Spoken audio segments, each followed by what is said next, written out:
in Germany? All good. Nice weather, very warm. We got enough rain. Everything is good so far.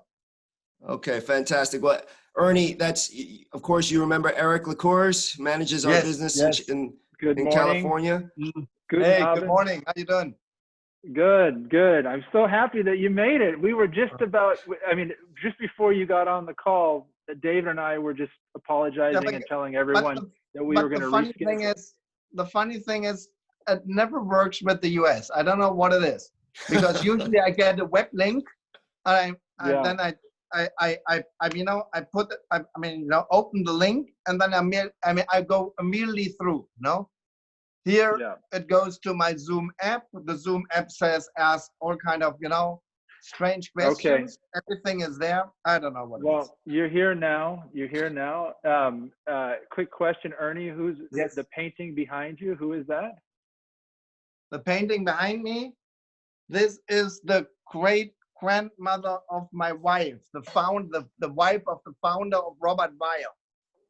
My wife is from the Robert Weil family. Yes. And she is the wife of the founder, Robert Weil. She was an aristocrat from Italy, from Florence.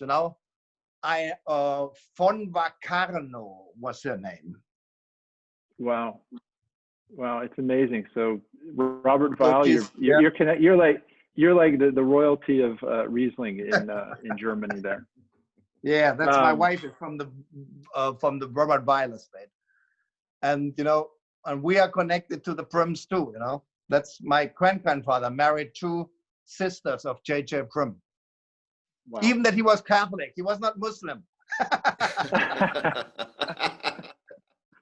He waited until the first wife died. He got a sixth of the inheritance, and then he married the younger sister. He got another six, and then he inherited another six from an unmarried brother of his two wives. Then he inherited half of the biggest estate in these states 100 years ago.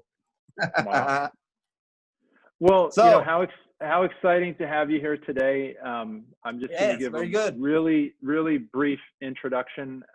Dr. Loosen doesn't need much introduction, and I know that you'll go into the detail. It's interesting. I think your family has been Dr. Loosen itself has been making wine there in the middle Mosel for about 200 years.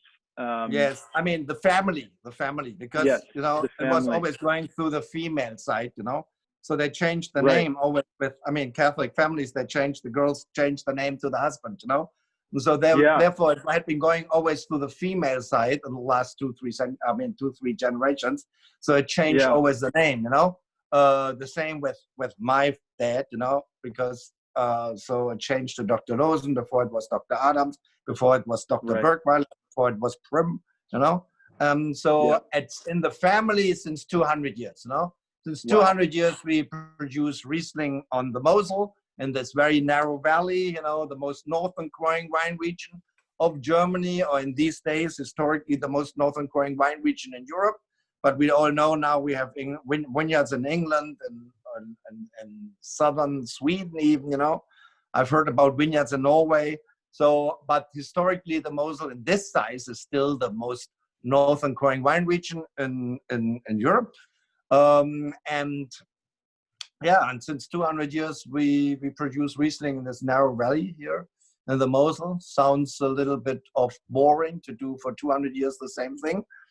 But, if you ever visit us, we are in the middle of fucking nowhere. You can't do much else here, Either you grow Riesling or you're leaving. That is what all my brothers and sisters did. The Catholics here, we are all very, very Catholic here. It's a very, very old Catholic area. I think the last witches had been burned here in Trier. They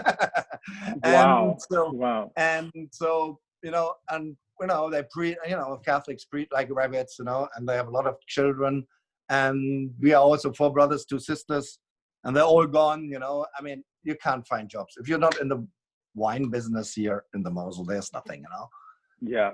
So from that point of view, we still do what we do since 200 years, growing Riesling along the steep slopes, as you see it here. And this is hometown, the village Bernkastel, a beautiful old medieval town, very much, So half timbered, you know, houses, 400 or 500 years old, very fairy tale like villages, as you know it from Alsace, you know, like Requiem. Yep. So it is pretty much the same kind of fairy tale villages we have here, you know, very old. Well, you know, before you get into too much detail there, I just wanted to share some of the accolades that, you know, Dr. Loosen is a benchmark, is a standard bearer for the Middle Mosel. And I was just looking through, like, you know, some of the things that you've achieved. And I know that you took over the winery in 88. Yes. But Winery of the Year in Wine and Spirits in 2012. European Winemaker of the Year nominee for Wine Enthusiast 2007, 2008. Best German Producer of the Past 25 Years, Wine and Spirits 2007. Decanter Man of the Year 2005. The only German one. The only German one. Yes. As usually Chateau yeah. Margaux, Chateau Latour, Lafite, and these people, you know. But I'm the only German one. Yeah, amazing. And then there's a long list of things, but also Germany's Winemaker of the Year in 2001 in the Go Milo. So, yes. You know, it's you can't talk about the Middle Mosel. You can't talk about Velin and Erzig and Erden, you know, Bernkastel without talking about Loosen.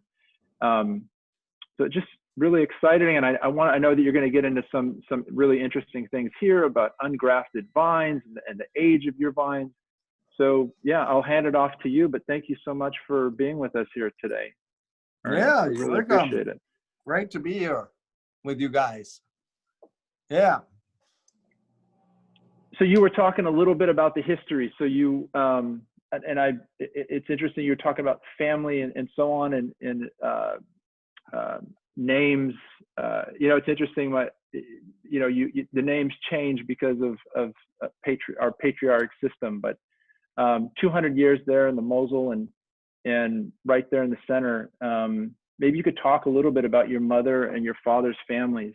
Yes, basically it's an amalgamation of two estates. You know, my father, which is very unusual, my father as my mother had been both single kids, which is very unusual here in the Mosel, because my grandfather from my father's side, that had been 11 brothers and one sister, 12, you know. My father is the only descendant of 11 brothers. These guys have been pretty lazy. They prefer to fish in the Mosel, you know, instead get married, you know. And even my grandmother, you know, my father was just 2 years old. My grandmother disappeared. I mean, that's also very unusual for these days. She gone to Paris, you know. She liked rather the life in Paris as staying here in the Middle Mosel. So from that point of view, my father was a single kid and my mother was a single kid. And when they married, two estates came together. And therefore we have two different traditions, you know, two different traditions. My mom's family is out comes from the Prim family, you know. Here everybody knows the J.J. Prim family. As I said, her grandfather married two sisters of J.J. Prim. So her grandmother, as the grandmother of the Weil family, had been the oldest sister of J.J. Prim, you know. And so this heritage, which we have here from my mom's side and where we live, this is from the Prim family. And my father, who is 3 villages down the road, inherited a wine estate in his village, you know, from his father, which is in Erzig. And that's the reason we have all these different vineyard sites along the Middle Mosel. We have the vineyards here, as you see here in Bernkastel, the next village in Krach, the next village in Welen, which is all from the Prim side. And then around the corner, the vineyards in Erzig and Erden, and Erziger Würzgarten, Erna Prelat, Erna Treppchen, and some Kinheimer Rosenberg. That is from my father's side, you know. So it was barely two estates came together. And these two estates have different traditions. My mom's family, my grandfather, and my grandfather produced only the traditional fruity style wines. So the wines with some residual sweetness, as we know, Kabinett, Spätlese, Auslese, beautiful acidity with some residual sweetness to balance out the acidity. But my father's family, my father's grandfather or my great-grandfather, he produced only dry wines. He always said sweetness doesn't belong to wine. The wine has to be dry. So you see totally different traditions, you know. So as my great-grandfather, who produced from my father's side, you know, the Loosen side, produced only dry wines, you know. My great-grandfather and grandfather from my mom's side, you know, they produced only fruity style wines. They didn't produce dry wines, you know. So that's the reason we have these two different traditions, you know, doing dry wines through the family of my father and doing the fruity style wines. This traditional Cabernet Spät is a predicate wines with a little bit of residual sweetness with my mom's family. So I still continue to produce these dry wines, you know, which my grandfather did, my grandfather from my father's side, which are very interesting winemaking. I rediscovered this winemaking because he left the wine, he fermented them all dry on indigenous yeast in the old barrels, sure. But then he left it on the full yeast for minimum 2 to 8 years in the barrel, you know, before he bottled it, you know. A very interesting winemaking style, a historic winemaking style. That was between 1880 and 1930. Wow, okay. Mm-hmm. And you said they were 2 years on the lease? 2 years, he never wrecked, yeah. Minimum 2 years. He did 2 years, 3 years, and 8 years on the full lease, you know. And we still do this, you know. I rediscovered this because 2008, an old customer, very old gentleman, his family was always a customer of my grandfather, my father's family. And he even still knew my grandfather, this guy, you know. And he brought me, he said, you know, our family only drank dry wines. And so I'm not sure if you still have these old dry wines of your grandfather and your grandfather. I said, sadly, we don't have them anymore in the cellar because my father didn't produce dry wines. My father, after the war, started to do the wines as my mom's family, only the fruity style wines. That's the reason we lost this tradition of doing dry wines as my grandfather did. And so he brought me a 1947 Erziger Würzgarten from my grandfather, a dry wine, basically, because he produced only dry wines, you know.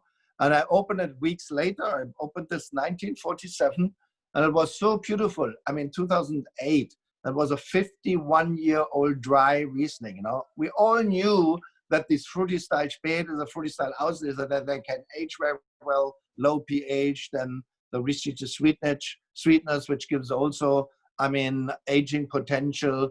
It's like, acts like a preservative, the acidity, low pH, and the residual sweetness. We all know I had wonderful wines from my mom's family, from the Prim 20, 21, 38, 49, Wählener Sonnenur Auslese, absolutely gorgeous. But I never ever had a 51-year-old dry Riesling from the Mosel, you know, as my grandfather did, you know. And he brought me a bottle of this 1947 Würzgarten dry, you know, a wine which was 2 years in the barrel on the full yeast, you know. And he left it then, you know, after he bottled it and wrecked it, he left it another 2-3 years in the bottle before he released it. And so, and I was so impressed by this dry wine, 51-year-old dry wine, that I said, I want to go back and make these wines again. I want to produce these style of wines again, you know. And 2008, we changed the whole winemaking for our dry wine, going back to this very historic winemaking of my grandfather, which he did between 1880 and 1930. And so we leave the wines now. It's all, I mean, indigenous yeast fermented in old oak barrels, big ones, foudre as the French call them, not barriques, you know. No batonnage. Batonnage was never a thing here, never a tradition. No malolactic fermentation was also something which never was done here. And then we leave the wines 12, 24, 36 and months in the barrel on the full yeast without wrecking, only topping up, you know, sulfuring the wines after fermentation, topping up then for 2 years or 3 years. We started 2013 also to make, because my grandfather, his best barrels, you know, he kept even up to 8 years in the 8 years in the barrel on the full yeast. Can you believe that? And we started 2013. We started also 8 years, the 8-year tradition. The 13 will be bottled in 21 next year. You know, next year we're going. It's still in the barrel, and next year it will be bottled. So what we do, the GG, the dry wines, you know, the GG is the großes Gewächs in Germany, which is the direct translation of Grand Cru. The name Grand Cru is a French trademark. Sure, we are not allowed to use the Grand Cru, the French trademark Grand Cru, for our German labels, but we are allowed to use the direct German translation of Cru. And the direct German translation of Grand Cru is großes Gewächs. And therefore, GG means großes Gewächs, the translation of Grand Cru. And GG means on the bottle always that the vineyard, which is on this label, is a Grand Cru vineyard, a großes Gewächs vineyard or a Grand Cru vineyard. So all our GGs, you know, that means all our dry wines from the Grand Cru vineyards are all indigenous yeast fermented, stay minimum 12 months on the full yeast without wrecking. Then we have the GG Reserve, which is basically not allowed by VDP standards, but, you know, to be frank, I give a fuck. And so the GG Reserve are all our oldest vineyards. You know, we still have vineyards which are more than 100 years old on their own roots, ungrafted on their own roots, what the French call front de pied. This is an Ernst. We have vineyards which are around 100-year-old ungrafted wines. And Prellat, we have vineyards which are 120-year-old ungrafted wines. And in Welen, we have even vineyards in Krach. We have Himmelreich and Wildersonne. We have vineyards which are even up to 130-year-old ungrafted wines. And from these very oldest vineyards, here we do a special selection of the Mille Rondage grapes, what in America you call it hen and chicks, these little, very little berries, you know. We have also pictures, I don't know.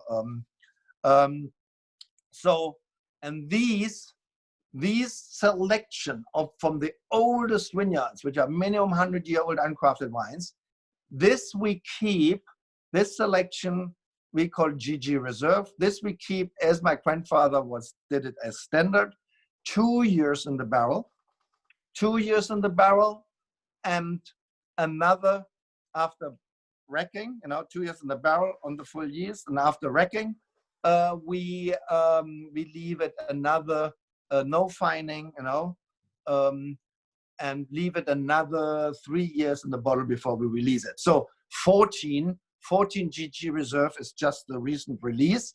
And we started even now we tried it. I hope it works out. We tried even to do, it's no fining because the fining comes from long barrel aging. It fines itself. And we started now even 2 years ago, we bottle it and now even without filtration. Let's hope it works. And without filtration, and you have no malolactic, and it doesn't go through malolactic, right? No, so but malolactic doesn't, but we sulfur the wines. Because malolactic is very sensitive on sulfur. That's the reason in Burgundy, you let the wine first do the malolactic fermentation, and then you sulfur. Because if you sulfur the wine first, you can't have malolactic fermentation anymore. Because the malolactic bacteria are very sensitive on sulfur. But we never had a tradition for malolactic fermentation. Malolactic fermentation destroys everything what you look for in the Riesling. You want acidity. Acidity is the backbone of the Riesling. And if we destroy the backbone of the Riesling, the acidity, with malolactic fermentation, that makes no sense for us, you know? Yeah. I hate, to be frank, I hate Riesling with malolactic fermentation. Because that destroys everything which makes Riesling great, because that is the backbone. The acidity is the backbone. That's the reason it was never. The only reason I brought it up is because you said you have no filtration and you were experimenting. Yeah, with but that, no, so but that doesn't mean, that has nothing to do with the malolactic fermentation. You know, as I said, malolactic fermentation, you can't do malolactic fermentation anymore as soon as you sulfur the wine, because sulfur. Right. I mean, as soon as the wine is sulfured, malolactic bacteria can't exist anymore, you know? No, that's the reason in Burgundy where they want the malolactic fermentation. They do always the sulfuring after the malolactic fermentation. Because if they would do it earlier, they would kill the malolactic fermentation. So, you know, but with us, after we fermented the wines dry, we sulfur them, top them up, and leave it then on the yeast for 1, 2, or 3 years, you know. And so as soon as it's sulfured, you can't have malolactic fermentation anymore. You know?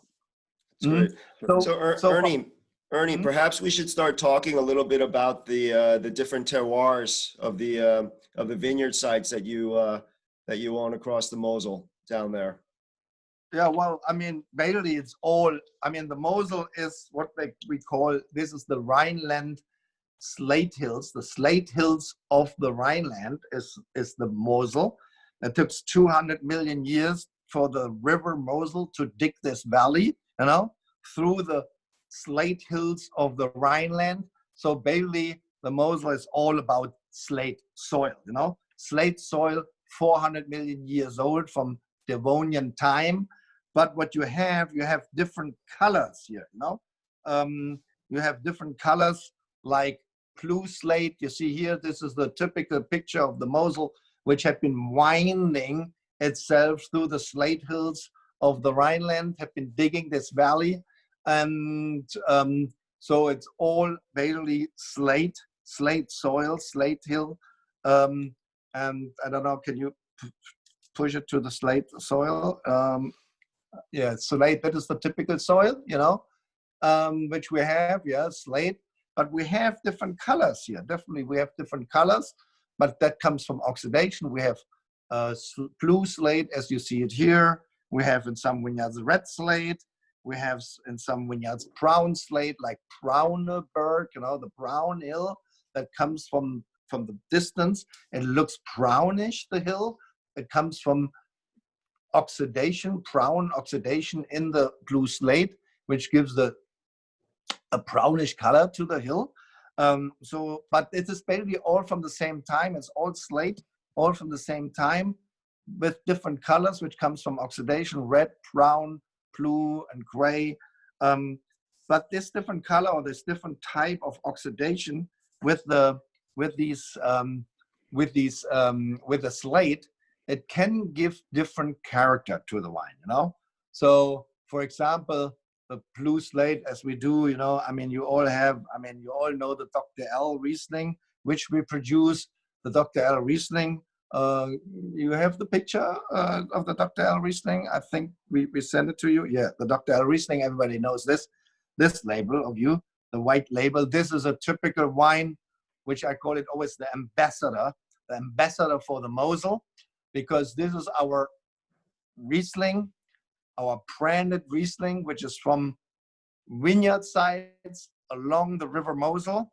It comes from the traditional slate soil. The next picture, from the traditional, it's 100% slate soil, 100% slate soil. Next picture.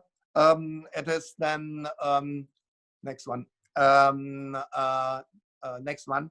It comes from the traditional steep slopes, you know, the traditional steep slumps, and it is 100% Riesling.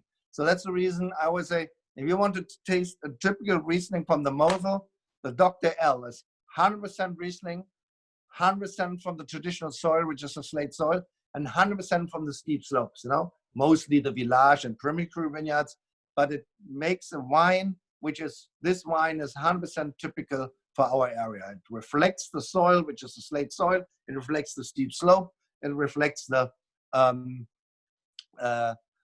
steepness of the vineyard, and it reflects the grape variety because it's 100% Riesling. You know, by wine law, it doesn't matter if you go to the New World or the Old World. The New World, as the Old World, allows 15% of other grape varieties, and you can still keep the grape variety on it. So basically, we all know, I mean, that was pretty common, you know, that you used lesser popular grape varieties like Syrah or Merlot for the grape varieties which are more popular, you know, to get a bit more volume. Same here, the big wineries here in Germany they use then 15% Müller-Thurgau or Messe varietals, to blend it into the Riesling. But with us, we don't do it. It's 100% Riesling. There's nothing else in there. It's 100% Riesling. From the steep slopes, 100% steep slope, 100% blue slate. And so that makes it, that's the reason I always call Dr. L our ambassador for the area, because it reflects the area very, very well. And then we have the next wine, which is the cabinet, in the traditional cabinet, fruity style cabinet, from only blue slate soil. Because what we did is, when I took over 1988, and if you go to the beginning, David, there's this old map, this old vineyard classification map. It's the number 5. Yeah, here, this is the old vineyard classification map. And that is interesting. This area, the Mosel, has a vineyard classification map, as you all know it from Burgundy, but this is much older than the Burgundy map. It's the same kind of system, 3-tier system. This map is from 1868, basically nearly 50 years older than the Burgundy map, and it is already listed here from 1868. And the dark brown spots are all the first growth vineyard sites, they call it. First growth vineyard site, what the Burgundians call Grand Cru. The medium brown spot is the second growth vineyard site or second site, which the Burgundy people call Premier Cru. And the pale brown stuff on this old map, this is the third growth vineyard site or third site, and the Burgundians call it Village. So what I did when I took over the winery in 1988, I started to work on behalf of this old map, because that is the difference to Burgundy. Sadly, this map, this old vineyard map, and the Rheingau has also this old map, this is even 1 year older. Ours is from 1868. The Rheingau map is from 1867. Sadly, these maps never had been integrated into the German wine law. The French integrated these old maps into the wine law. Sadly, the Germans didn't do it. But when I took over 1988, the winery, I started to work 100% of this old map and decided, I said, I always get told by the English and by Americans, oh, these German labels are so difficult to read. These names, nobody knows what these names mean, and there's so much information on it. And so I thought I will make it a little bit more simple. I remember that my old English importer said, Ernst, how should we poor Englishmen understand a German label if it says Schloss Böckelheimer, Kupfergrube, Riesling, Trockenbeeren aus Lese, Schloss Böckelheimer, Kupfergrube, Riesling, Trockenbeeren aus Lese. How should we understand this, And so I made this very simple label, Dr. L. But then I also decided I will put only a vineyard name on the Dr. Loosen label if this vineyard is Grand Cru rated by this old vineyard map, If the vineyard is dark brown spotted, which is the first growth vineyards, Grand Cru vineyards of the Mosel. So because I thought, so I could tell the people, look, you don't understand the name, you can't read the name, but if you see a vineyard name on a Dr. Loosen label, this vineyard is always Grand Cru. So that means if you have a Dr. Loosen label with a vineyard, you always have a Grand Cru in the class. And the Premier Cru and Village vineyards, the medium brown and pale brown spots, I said, I don't use the Premier Cru name, I don't use the Village name. I put these wines together and call it only estate Riesling, only Dr. Loosen Riesling, but I name it after the soil type. We have in our winery 3 different soil types.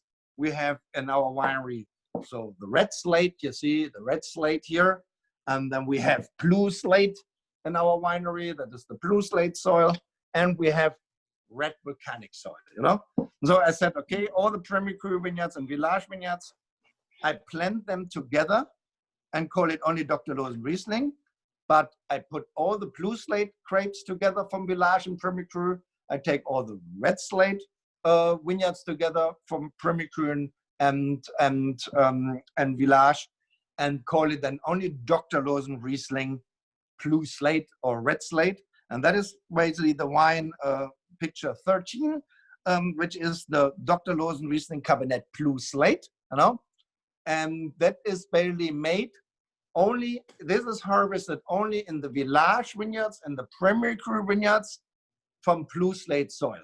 And here we produce the traditional Cabernet with the fruity style, with a little bit, traditional Cabernet with a little bit of residual sweetness. But this is basically only from 100% Blue Slate from village and primary cru vineyards. We do also Blue Slate dry wine, a Dr. Loosen Riesling dry Blue Slate. We do a Dr. Loosen Riesling dry red slate. So from that point of view, the village and primary cru vineyards, we do all these kind of different wines, but we don't use the vineyard name here. We call it only Dr. Loosen Riesling Cabernet in this case, which is the Blue Slate Cabernet. And Cabernet is a very traditional wine, as we all know here from the Mosel. It is picked very early, very healthy grapes. If you go to picture 15, this is the typical Cabernet because it is in the system.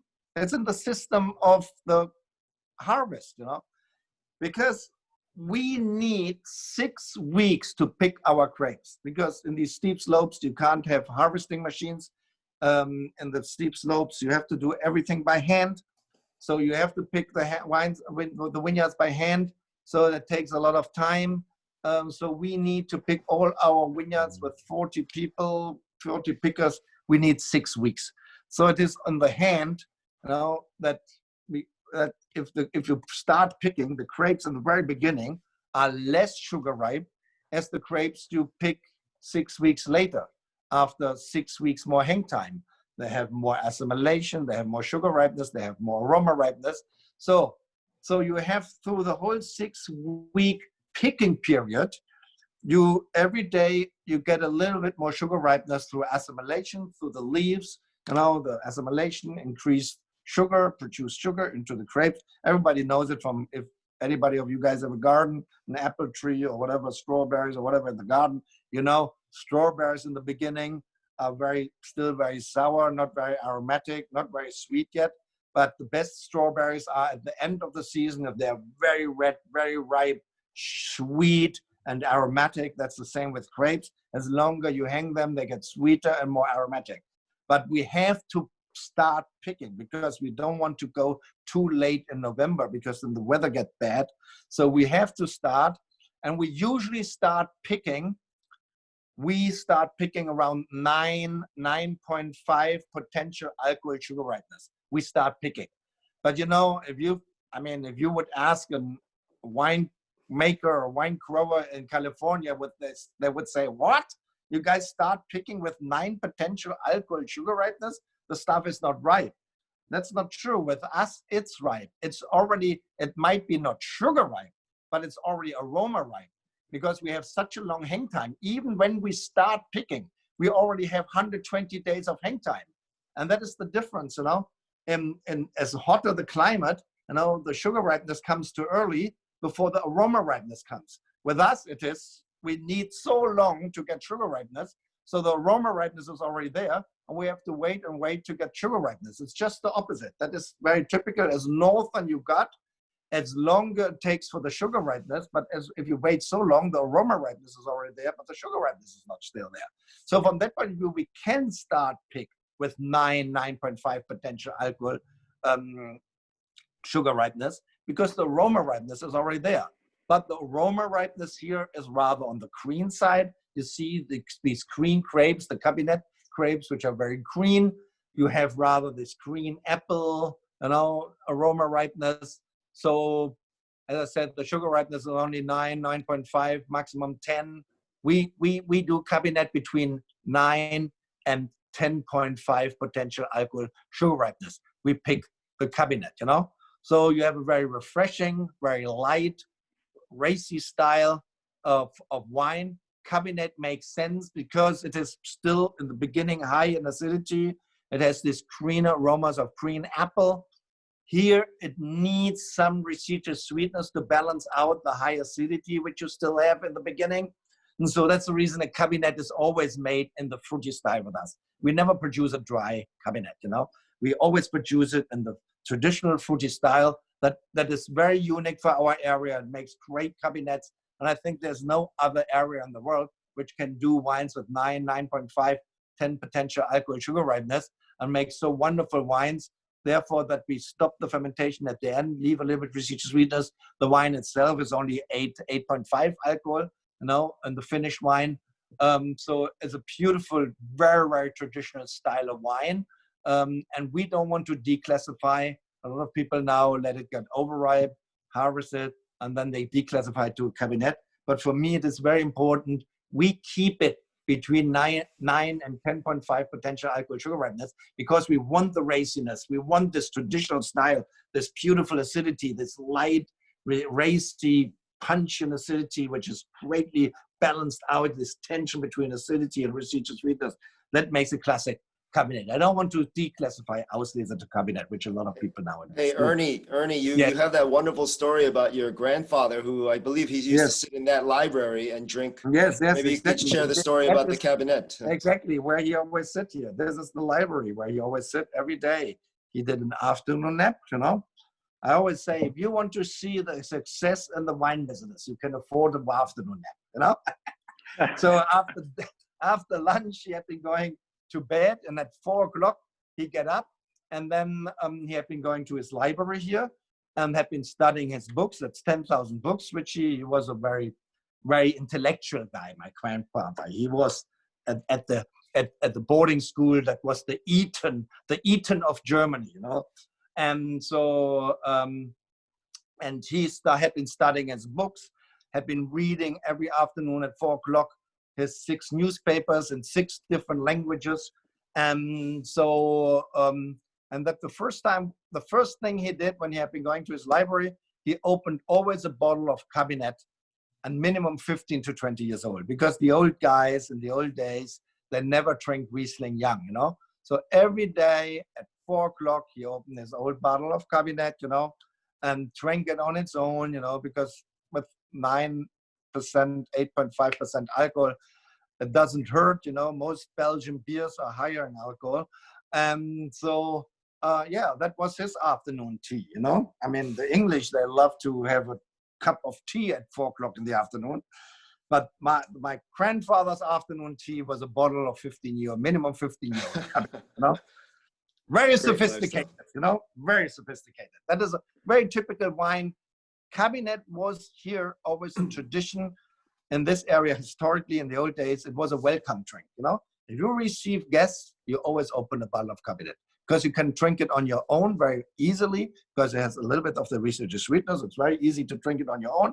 And if it was so old, if you give it some age, you could drink it also very easily with some food, because with age, they lose the residual sweetness, in palate, they don't taste it. It turns dry with more age, And that was the tradition in the old days, and we still do this. And that was the tradition of my grandfather and great-grandfather here from my mom's side, That is, I'm talking about my mom's grandfather, the grandfather and great-grandfather of my father, they drank only dry wine. That's the reason these 2 grandfathers never came along, So they didn't want to drink each other's wine. And so, and then the next step is, and then we have these different vineyard sites. As soon we harvest the grapes in a corn-crew vineyard, and then you're coming to, picture 20, then, then we put the vineyard name on it, Wilner Sonnenur Cabinet, for example, in this case, So as soon the Cabinet grapes coming from a corn-crew vineyard, like Wilner Sonnenur, then we put the vineyard side, the corn-crew vineyard name on it, But if it is from Village and Premier Cru vineyard, the Cabinet grapes, then we talk only about Dr. Loosen Riesling Blue Slate soil. If the grapes are coming, the Cabinet grapes coming 100% from Village and Premier Cru vineyards, but with Blue Slate soil, And that is the same with Erziger Würzgarten. If the Cabinet is coming from Erziger Würzgarten vineyard, which is a little bit of an exception, that is 28, picture 28. That is a little bit of an exception here. Erzig, the village of Erzig, is the only village here in the Middle Mosel which is not based, the original Würzgarten, the original Spice Garden vineyard. That's the reason also the name Spice Garden Vineyard. Why Spice Garden? This is the only village in the Middle Mosel, here in the center of the Middle Mosel, which is not based on slate. It's based, picture 30, on red volcanic soil. Weathered red volcanic soil. You see, this is the stuff, you know. That is how it looks like, you know. Here, you see, red weathered volcanic soil. That is the typical soil. And that is the reason this volcanic soil gives really a totally different aroma structure, more spicy aromas. And very young, after fermentation, if you taste the wine, Oetzinger Würzgarten, you know, just after fermentation, you know, Kabinett or Spätlese, just after fermentation, even the dry, the GG dry Oetzinger Würzgarten, just after fermentation, you know, when the yeast start just starting to settle down. And then you take a sample out of the barrel. You always have a touch of Gewürztraminer. Würz and Gewürz is the same, you know. Würz and Gewürz is spice. You know, Gewürztraminer is spicy traminer, you know. Würzgarten is the spice garden, you know. So you have really, if they're very young, they always have a touch of this Gewürztraminer, you know. It's quite interesting. And this is a very unusual vineyard, because of this unusual soil for the Mosel. And I love this vineyard. It's for a lot of people, it's not typical because they're used more to the slate soil for the Mosel. Here is the Würzgarten. That is the hometown of my father, and where he came from. And you see here and you see from the distance already the red color from the red volcanic soil. Here we have 100-year-old uncrafted wines. Here we do also dry wine, GG dry, but we do also Kabinett, Spätlese, Auslese, which we select out because all the grapes, you know, are selectively harvested with us, you know. If you so if you go back to this 27, for example, picture, and you see here you have the different, no, the 27. Oh, that was no, the 27. Do you have it in front of you? 27. This one. And here you have the different stages of ripeness in the vineyard, and you see on the lower on the right side, the lower picture, there are 3 buckets. You have a black bucket, a red bucket, and a little white bucket. And this is every picker from the first day to the last day of picking has these 3 buckets in front of them. Every picker has 3 buckets. The white bucket, the black bucket, the red bucket, and this little white bucket. And what we're doing is we do a selective harvest. The whole quality, we think the whole quality is based on selective harvest in our area. Because we are on a river, you saw the picture, you know, the river, and along the river you have the steep slopes. During the fall, you have the kind of the fog, the mist, which is rising, you know, rising up the hills, you know, and produce the moisture, and the moisture then again produce the botrytis. And you see the grapes here above the buckets, you know. There are healthy grapes on one wine, and the same wine. You have 100% healthy grapes, and you have already botryticized noble rotten grapes. And what we do from the first day to the last day, and nowadays with global weather change, and so in the old days we had botrytis later, but nowadays we have even on the first day of picking, we already have botrytis. What we do, we select all the healthy grapes out. 100% healthy grapes are going into the black bucket. Then the botryticized grapes, you know, you see the lower part, which is 50% botryticized, 50% healthy grapes. We cut it out, and this is going then into the red bucket. This is medium botryticized grapes. This is what we call is the Auslese selection. Auslese meat selection. What do we select here? We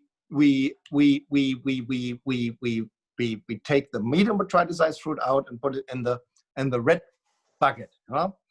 So go back to the healthy grapes. As I told you, it depends on the ripeness, the sugar ripeness of the grapes. Possibly can go back to the buckets. The sugar, the sugar ripeness. Yeah, you can leave it here. The sugar ripeness of the grapes determines the predicate. So we don't want to have botrytis with our Kabinett, and we don't want to have botrytis with our Spätlese. So that means we pick all the healthy grapes out. You have the black bucket here. So we select these black buckets to separate bins, you know, and these separate bins are going on the press, and then we press the stuff, you know. And so, and then possibly you can go to the picture 25. Ernie, where's the spate laser bucket? I just want to explain it. I'm just starting to explain this. So, as I said, the plague bucket with the healthy grapes, we don't know the sugar weight of these grapes, you know? So we pick them in the beginning. We put them on the press. So the juice is running out of the press. We take a sample of the juice, you know? And then the next picture, we put a potentiometer into the juice. And then we see here, in this case, it's 75 Oechsler. 75 Oechsler is about 9.5 potential alcohol, sugar ripeness. I told you, and we produce cabinet between 9 potential alcohol and 10.5 potential alcohol. So everything, if we check the juice, which is running out of the press, and it's between 9 and 10.5 potential alcohol sugar ripeness, which means it is between 70 and 83 Oechsler, we see it immediately. If we put the potentiometer in there, we say, oh, this is cabinet. But 2, 5, 7, 8 days later, the bucket with the healthy grapes are more ripe as the one in the very beginning. So as soon we press this juice and we see that the potentiometer shows us 85 Oechsler, for example, or 87 Oechsler, you know? Everything between 10.5 and 11.5 potential alcohol sugar ripeness, which we can see immediately on the potentiometer, this is then our Spätlese. You see, it is Spätlese, means later harvested. So if you keep the cabinet, which is about 9.5 potential alcohol sugar ripeness, if you keep these grapes, some of these grapes, 10 days longer on the vine, on the bush, it increases every day, it increases a little bit sugar by assimilation. And you say a sunny day, a dry, sunny day, produce every day 2.2 gram sugar per liter in the juice.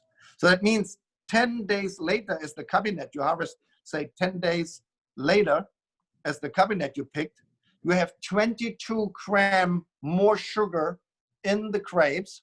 And if you press it, then it raises more than possibly up to 10.5, 10.8 or 11 potential alcohol sugar ripeness. And then we say, no, this is not cabinet anymore. This is now our Spätlese. You see, the healthy bucket is not only one type of grape. If the healthy bucket is picked very early, the bucket with the plague bucket with the healthy grapes, if it is picked early and the grapes show by running out the juice, when the juice runs out of the press, and we check it on the potentiometer here, if this juice shows us 9 to 10.5 potential alcohol sugar ripeness, then we use it for the cabinet. As soon the juice is running off and shows 10.5 to 11.5, 10.5 to 11.5 potential alcohol sugar ripeness, then we're using it for the Spätlese. But Spätlese means later harvest. It is usually 5, 7, 8 days later than the cabinet that the sugar ripeness is also going up. As soon this sugar ripeness from the healthy bucket shows 11.5 potential alcohol sugar ripeness and more and plus, minimum 11.5 potential alcohol sugar ripeness and more, then we're using these healthy grapes for our dry wines. You see? So these healthy grapes, which we select from the beginning all the way through the end of the vintage, 6 weeks long, it starts usually with 9 potential alcohol. It goes higher. Then as soon as it hits 10.5, the healthy grapes, then we start picking Spätlese up to 11.5. As soon the grapes from the healthy bucket is hitting 11.5 potential alcohol sugar ripeness and more, then we're using these healthy grapes from the plague bucket for the dry wines, you know? So it means that is a state Riesling dry, Grand Cru dry, or Village dry, or whatever. But we always select parallel, we select the triticized grapes into the red bucket. And that is always the Auslese section. Got it. Understood. Ernie, can I throw a quick question from our audience here? So Liz Lee of Sage Society, I know that you know her very well. Yes.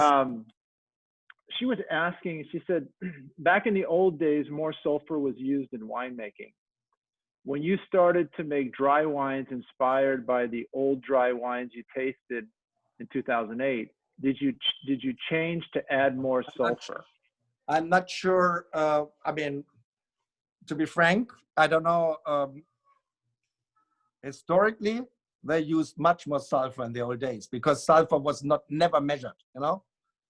I tell you, also one of the reasons that a lot of these old wines, it doesn't matter, even also old Sauternes, amen. If you look to the sulfur levels there, I mean, but it is total sulfur.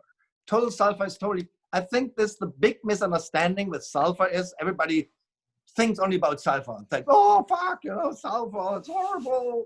Sulfur must be very, very bad, you know.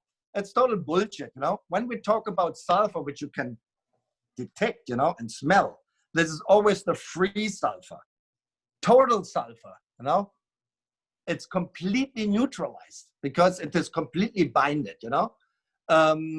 This is, you can have as much sulfur, total sulfur in the wine, you will never, never smell it and never, never taste it, you know. And it also never gives you a headache. Headache comes from the free sulfur, you know. We all know that, you know. So if you look to the old wines, and I have been analyzing old Sauternes, you know, from the 20s and the 30s and older. Oh my God, you look to the total sulfur, but I don't care.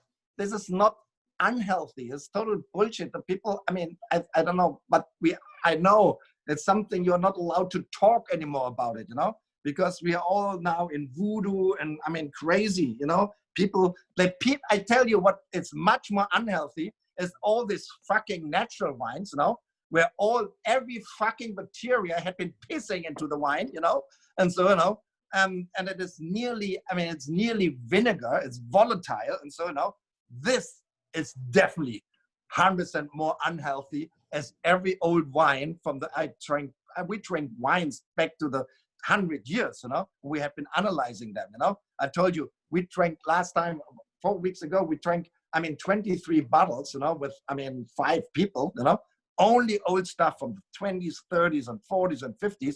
If you look to the total sulfurs there, every day, the next morning, everybody was fit, you know. If you drink these young wines with high free sulfur, then you have really bad headaches the next day. You know, from that point of view, sulfur and sulfur is a huge difference.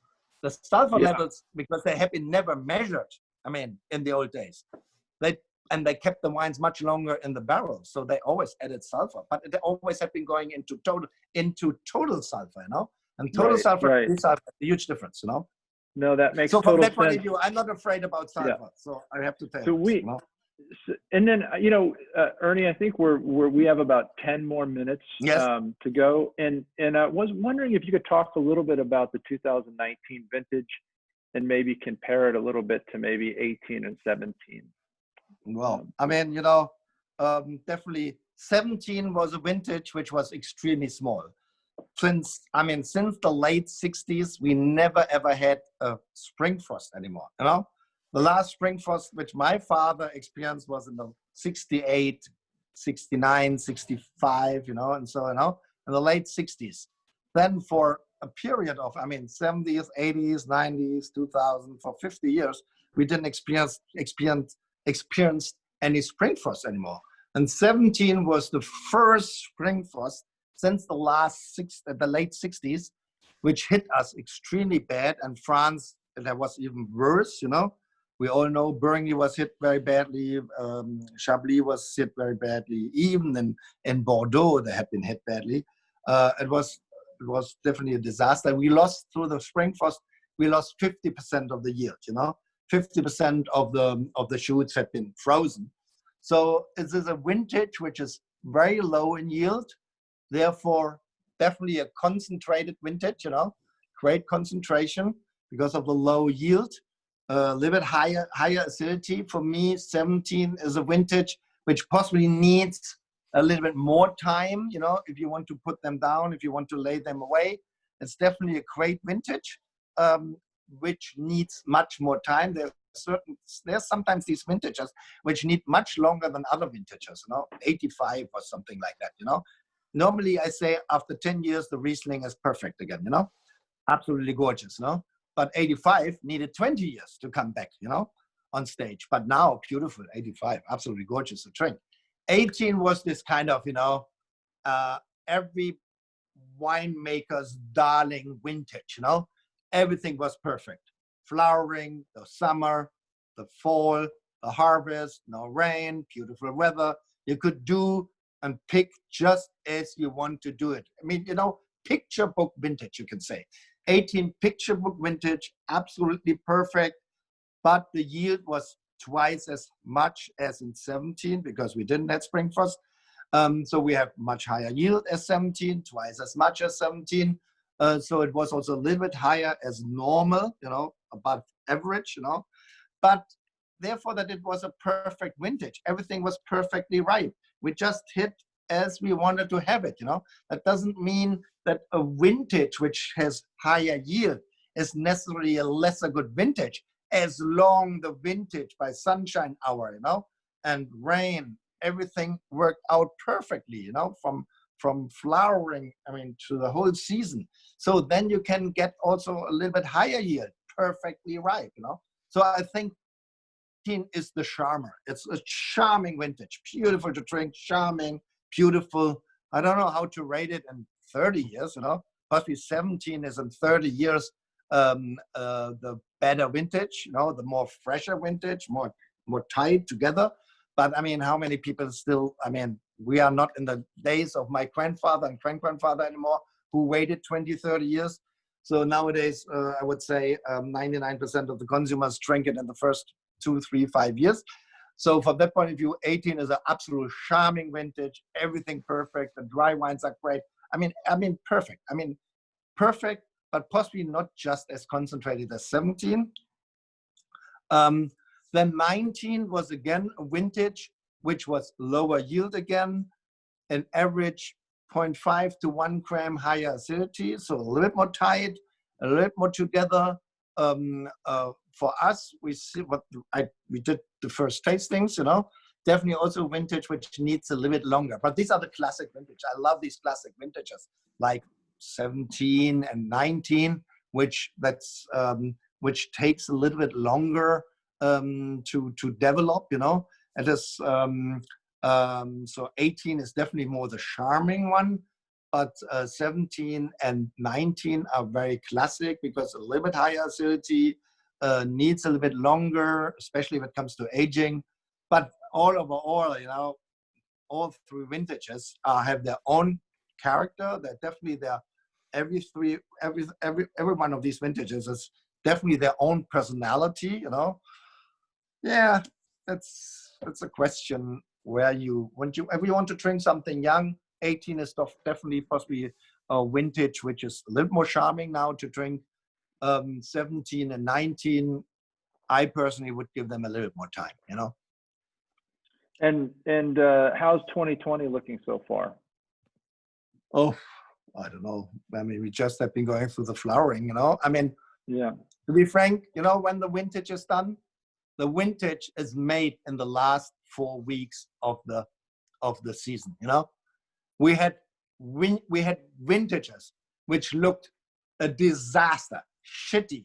End of the September, beginning of October, we thought it's the most horrible vintage. And then the October, November turned to the most beautiful 2 months, you know. And it had been going from shit to great, you know. And we had the same vintages which looked beginning of October, 82. Oh my God. 82 looked in the beginning of October as one of the greatest vintage we will harvest, even after 83, you know. And what turned into a mediocre vintage because it started raining and didn't stop anymore. All the botrytis got diluted. Oh my God. It was, I mean, turning into disaster. From that point of view, if people talk about vintage now, what is looking like 2020, you know, I can also read in the crystal ball, you know, tell you what the vintage will look like, you know. I tell you, you know when the vintage is great? In March, April the next year, if you taste the first wines, you know, then you know. We had even vintages we thought, oh, that's not really a great vintage. We harvested, the press already had been talking about it, oh, it's a mediocre vintage. And then the next year we tasted it and said, hallelujah, what is this? My God, how great the wines are, And the other way around, you expect the great wines, from the people all wrote, oh, great vintage, we taste the next year the wine and said, yeah, it's nice, but that's not really that great. And we all know that. The 1970 Bordeaux was, they wrote how great the vintage is, The 70 later didn't show out that it was a great vintage, It was a good vintage, but not a great vintage. And so, from that point of view, this judging of vintages, you can judge your wine as soon as you have it in the glass, then you know how it tastes like, But everything beforehand, I don't know. At least I'm not in that, And I refuse to talk about, now, talking about it, 2020 vintage. No, fair enough. Well, I think we have to wrap it up here pretty quick, yes. Ernie. Is there any, you've covered a lot. I think a lot of the stuff you said has really been eye-opening, and the presentation here has been fantastic. We were going to talk, you talked a little bit about Earthstiger Wirtsgarten. Yes. And the kind of the flavor profile and the soils, and Veltliner Sonnenner is sort of one of the iconic vineyards, Grand Cru vineyards that you possess as well. When you compare those two, Earthstiger Wirtsgarten and Veltliner Sonnenner, what are sort of the bullet points of the differences? Well, yes, what you have, the blue slate soil, for example, I like to compare my vineyards or the wines from certain, vineyards, I like to compare with people, The blue slate and Veltliner Sonnenner is basically, it's said, this is the most typical vineyard for the blue slate soil.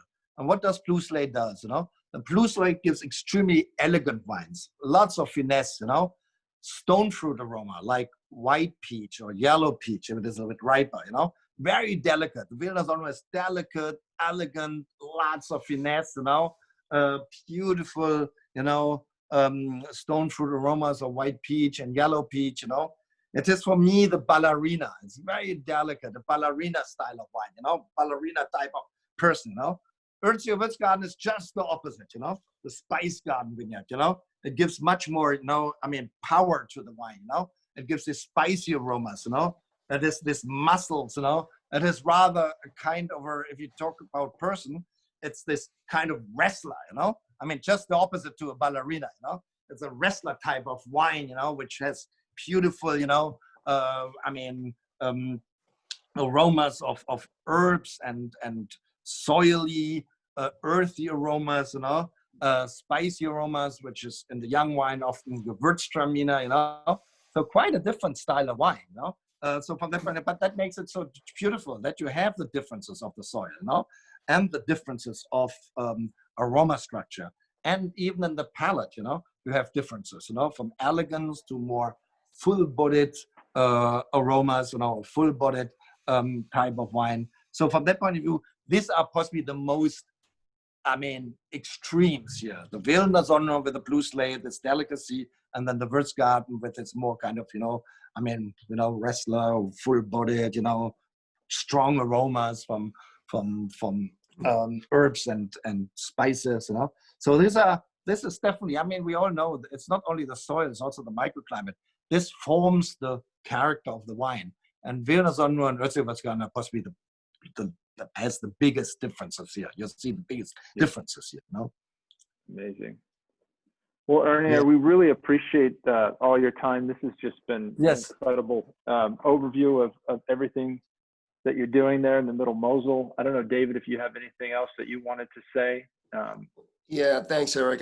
Thanks everybody for your time. I think, one of the things I wanted to highlight, this picture is fantastic in that you can really see the steepness of the slope here where these vines are being grown. And, the picture is great, but it doesn't do it justice, and one day, hopefully we'll get everybody from Chambers over there. But, these slope side vineyards are extremely steep. And, one of the things that I get amazed by is, you heard Ernie say earlier that everything he does is on Premier Cru or Grand Cru sites, from these incredibly steep vineyard sites, the steepest in the world. Everything is handpicked. You can imagine how difficult that is. And then when you think about the value of the wines, these long aged wines, 50-plus-year wines coming from Premier Cru, Grand Cru vineyard sites from these steep sloys. You can see what kind of value is produced out of Germany. And I always get marveled by that. So I just kind of wanted everybody to recognize that, especially with this picture. You can kind of see it there. But, you know, once again, yeah, go ahead, Ernie. And I mean, I don't know if I did the right thing, but 2 months ago, I started a new stupid enterprise again, you know. So I bought a vineyard, 1 hectare, 2 acres, exclusive LOH-zen, in the steepest vineyard of the world, you know. It's called Calmont, you know. Calmont is from Roman times, you know, Caldus Montus, you know, the hot mountain, you know. And this is supposed, I mean, you can Google it, Calmont, it says it's the steepest vineyard in Europe, you know. And if it is the steepest vineyard in Europe, I'm pretty much sure it's the steepest vineyard in the world. I can't believe that anything outside of Europe is steeper than anything like this thing, you know. 90 degrees, huh? Well, this is crazy. It's 128, you know, degrees, you know, steepness, you know, 128 degrees steepness, you know. It's definitely the steepest vineyard in the world. 1 hectare. It's so crazy. I never saw my winemaker. He was just here. And my vineyard manager, when I showed them the vineyard, we have been trying to walk in there. It's impossible to walk in there. You have to crawl in there, you know. I never saw them that quiet for 20 minutes until Bernie said, "Are you sure that you want to buy this vineyard?" I thought, well, that's the reason I took you 2 guys, you know, what do you think, you know? And my vineyard manager said, wow, you know, that is challenging, you know? And he just told me last week, we can't work, I mean, with his team, he can't work then more than 4 hours in this vineyard. It's so exhausting to climb in this vineyard, you know, and to work at the same time. Usually we work 8 hours in these vineyards, as you see here. This is then holidays, you know, against this vineyard. So after 4 hours, we have to leave the vineyards because the guys are done, you know. So wow. It's amazing. But so this is something we will do a GG there, a Grand Cru dry wine. So yeah, there will be in 2 years dry wine, a GG from the steepest vineyard in the world, you know. And next time, by the way, coming to the Mosel, we visit this vineyard because there is a hike up there, you know, through the vineyard. Even this hike, I mean, people who suffer on vertigo can't go this hike. You can't take even the dog with you. Hey, you know? Ernie, quick question. So Jamie from Sacramento, she's asking how you spell the name of that vineyard. Calmont, C-A-L-M-O-N-D.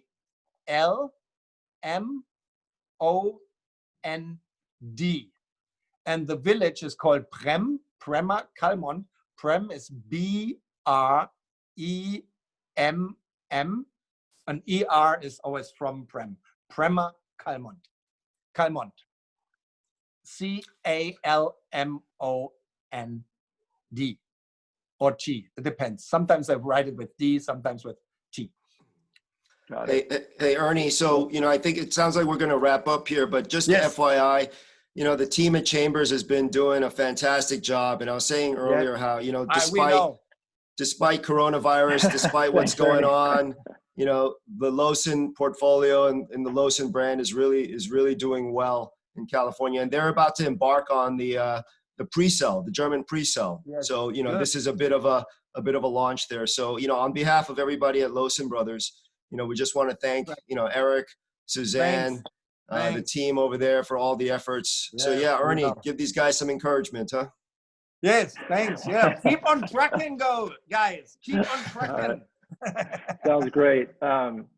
Hey, thank you guys. Thank you so much, Ernie. Thank you, David. This was amazing. A huge amount of information in a very short period of time. We're all coming to the Middle Mosel very soon.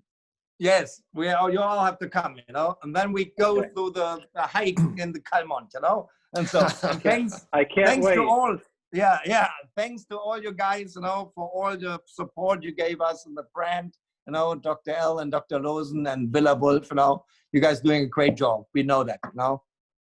I'm very happy that when we started to work with Chambers, you know, a long time ago, 2003 now. Yeah. Well, okay. Thank you. Great. Thanks. Right. Thanks, folks. Take care. Thank All you, right. guys. Thanks a lot. Thanks, everybody. Okay. Thanks. Bye. All right. Thank you. Bye-bye. Bye-bye.